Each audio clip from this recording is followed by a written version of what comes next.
G'day everyone, it's Jai Mungie here and I'm with Orion from Behemoth. How are you today, my friend? Very well, thank you. Now, it's Good Things 2023. Big lineup, huge lineup, different lineup. How do you feel Behemoth fitting on this bill kind of helps balance everything out? I don't know, you tell me. For us, it's like one of the most diverse festivals we've ever played. No, but I think it's a good thing because you look at the lineup, you got Fall Out Boy, Limp Bizkit, bands like Boom Crash Opera, who are an Australian pop band from the 80s. You got Eskimo Joe, and then you got bands like yourself, Sepultura, Slaughter to Prevail, all these things kind of balancing it out. I guess you're going to see a lot of people who never even would have thought to listen to your music maybe accidentally stumble across it today. Yeah, it feels like we're getting a lot of new fans with this kind of thing that we're doing.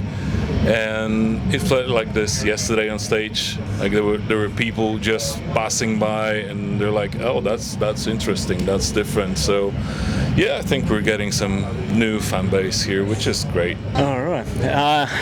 For those who don't know, Fletcher from Pennywise just pissed in a cup, took a drink of it, and left it with me here. So, yeah, I don't think I'll be having any of that. What about yourself?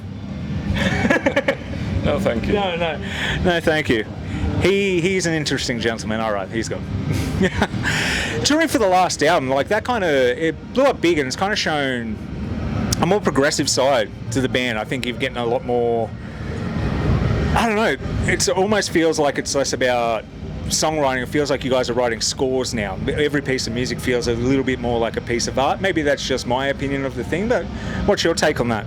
We're just old, you know. That's you need to have some kind of approach, and that's a very kind thing you say. Thanks for that. It's a constant process of developing, you know. That's just where we are now. It's pretty much everything has been already said in music, and we have our own path, and that's our elements that we're in. I wouldn't call it a progression. I mean, in a way it is a progression, but we're not very progressive. We're I would even say we're rather retro. So that's, yeah. That's it. Well, anything over 20 years old now is considered retro, so I guess you're not exactly wrong with that statement at the same time. But Very, very sorry to say, but this band has just turned over 30. And yeah, I mean, I'm glad some people still see it as a progression, you know, the success is that we're still alive. You know?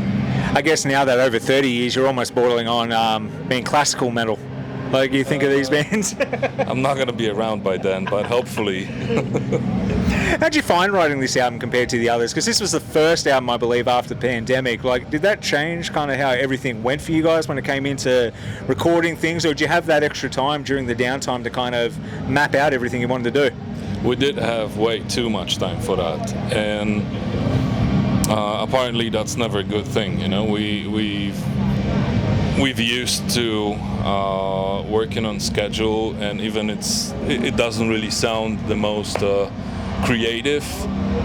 At some point, when the music and the band becomes your main occupation, you need certain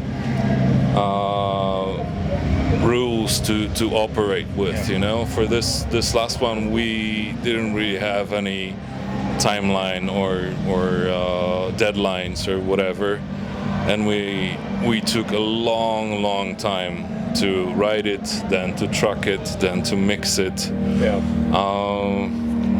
We're not gonna do it next time. I mean, with a new one that we already started working on, that's gonna be I mean, at least me, I need some discipline, you know. Yeah.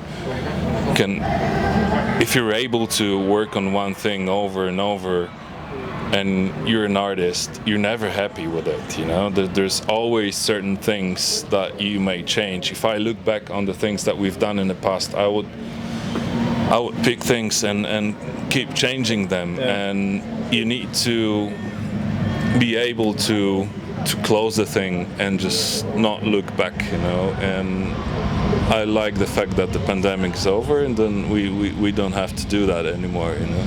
Yeah, you make a good point, because a lot of bands have done things like they've re-recorded old songs and they've made slight little changes to them, and no one's. I don't think I've ever heard anyone say that was better, because there's something about capturing the magic in the initial recording. And I guess you're right. If you do give yourself too much time, I guess prime example would have been Axl Rose with the Chinese Democracy. 20 years working on that, and you can tell. That's a good example. That's a perfect one, actually. He's brilliant. He didn't really need the pandemics for it, right? No, he got in. He was the first one. He did it before it was cool. So what are big plans for you guys coming up? I guess you're capping off this with a big festival in Australia. You're no stranger to coming to Australia, of course. It's always a pleasure to have you guys down here, from the sound waves, the good things, and who knows what's in future. But how's 2024 looking for Behemoth? Yeah, we're wrapping up tours for last album, for Opvs Contra Natvram. This is the last one, and we sit down to work on new stuff. So New Year, that's going to be a lot of rehearsing, tracking, just writing music and being what we're good at, and